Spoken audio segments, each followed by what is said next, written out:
আজকে তোমাদের দেখাবো মোবাইলে ফেসবুক লগ ইন করা থাকে, কিন্তু আমরা অনেক সময় সেই লগ ইন করা ফেসবুকের পাসওয়ার্ড ভুলে যাই। সেই লগ ইন করা ফেসবুকের পাসওয়ার্ডটি আমরা কিভাবে জানবো আজকে তোমাদের দেখাবো। এই যে দেখো, উপরে ডান দিকে যে সেটিং নামে একটা অপশন আছে, এটার উপরে আমরা টাচ করব। টাচ করার পরে আমরা স্ক্রল করে নিচের দিকে চলে যাব।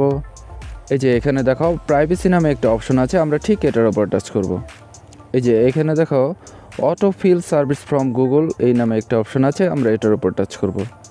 টাচ করার পরে এখানে গুগল পাসওয়ার্ড ম্যানেজার কোনো মোবাইলে শুধু পাসওয়ার্ড নামে থাকে, তোমরা এটার উপরে টাচ করবে। এবার সামান্য স্ক্রল করে আমরা নিচের দিকে চলে যাব। এই যে দেখো ফেসবুক নামে একটা অপশন আছে, আমরা এটার উপরে টাচ করব। টাচ করলাম।